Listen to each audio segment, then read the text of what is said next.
तो bad touch कहाँ कहाँ होता है? यहाँ चेस्ट पे होता है, ठीक है, चेस्ट पे होता है, और फिर हैंड में नहीं होता, हैंड में नहीं होता है, ठीक है, यहाँ होता है। कहाँ होता है? यहाँ।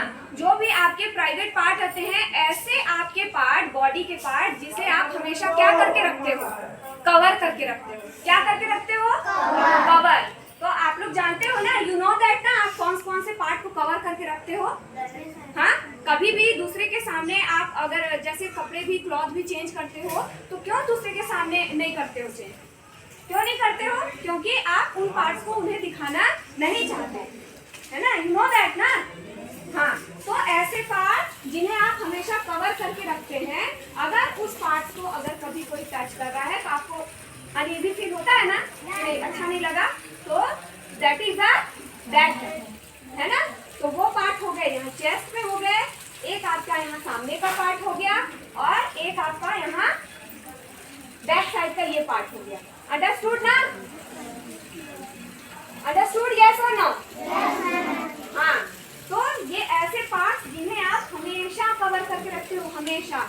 बस अगर बहुत ज्यादा इमरजेंसी होती है तो आप किसके सामने उसे ओपन करते हो? आपके मम्मी पापा या दादा दादी, जब बहुत इमरजेंसी होती है तब, ठीक है। या कभी आप डॉक्टर के पास जाते हो, जब डॉक्टर अब आपको चेक कर रहे हैं, तो हो सकता है कि आपको टच करें सबसे, ठीक है, तो वो भी आपको अच्छा नहीं लगता है। लेकिन डॉक्टर्स के पास भी जब भी आप जाते हो तो किसके साथ जाओगे? मम्मी पापा या दादा दादी, किसी बड़े के साथ ही जाओगे, ठीक है। आई बात समझ में?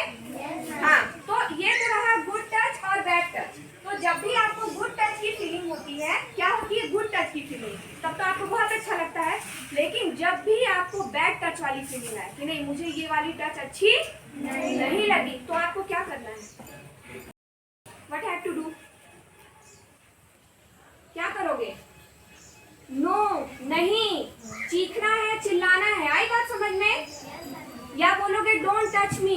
क्या बोलना है? डोंट टच मी, चाहे वो कोई भी हो, चाहे वो कोई भी हो, ठीक है। होता है कभी कभी ऐसे लोग रहते हैं कि आप उसके सामने अपनी आवाज नहीं निकाल पाते हो, लेकिन आपको अगर अनईजी फील हो रहा है तो आपको तुरंत उसके हाथ को रोकना है और क्या बोलना है? नो।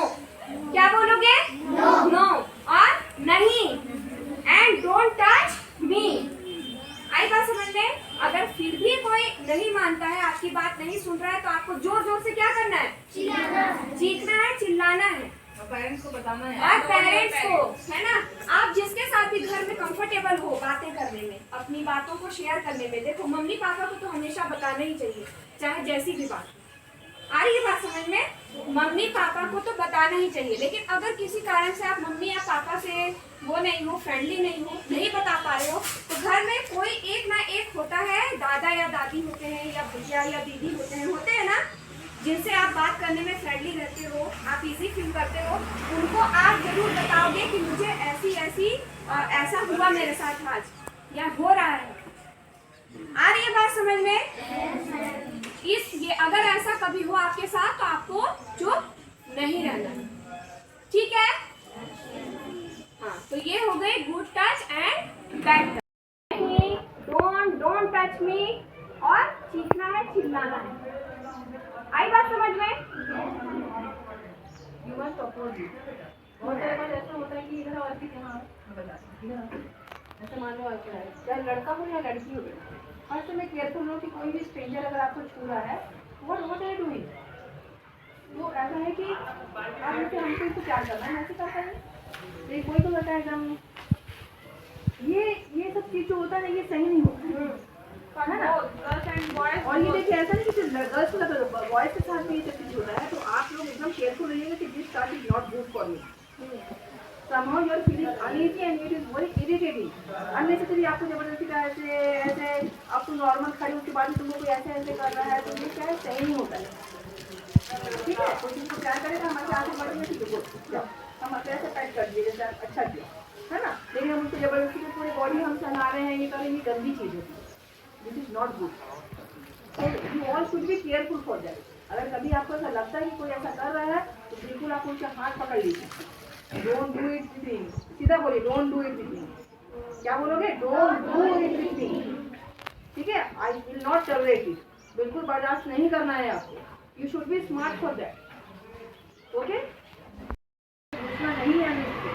आप देखिए वहाँ पर किस टाइप के लोग हैं, क्या है, कोई अंकल है, आंटी है, वो सब अपनी जगह, लेकिन आपको वो चीज़ महसूस होना चाहिए कि ये किस टाइप के हैं। आया समझ में, या गेटिंग और नॉट?